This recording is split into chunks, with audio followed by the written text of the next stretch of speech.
Caros amigos, sejam bem-vindos ao canal Persivante. Falaremos hoje na possível entrada em combate do AMX caça-bombardeiro ítalo-brasileiro na guerra da Ucrânia.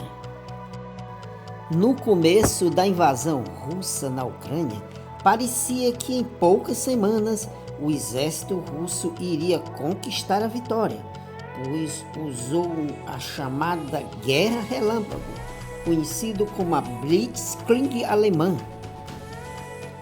A sua ofensiva foi neutralizada pelos engenhosos lança-mísseis portáteis antiaéreos e antitanques como o Javelin e os velhos e bons Stingers.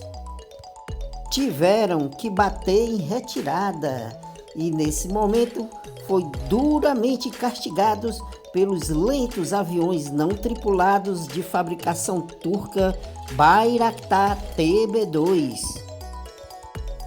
Ficou aí evidente a ineficiência dos grandes sistemas antiaéreos naquele teatro de operações em abater aeronaves pequenas voando de forma lenta, provando aí que seria um campo ideal para a atuação da notável máquina ítalo-brasileira AMX, pois tem as características do Bayraktar TB2, voa baixo, lento e pequeno em comparado aos Su-25 usado pela Ucrânia.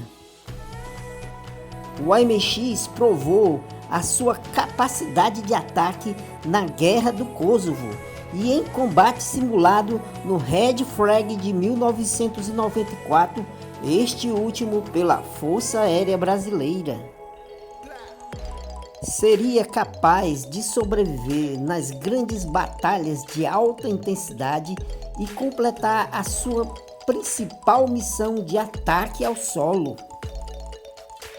Apesar de ser uma aeronave ítalo-brasileira, possui componentes eletrônicos de origem norte-americana, mas isso não atrapalharia a sua transferência para a Ucrânia, pois o governo norte-americano já envia as suas próprias armas para aquele país defender-se da invasão dos russos.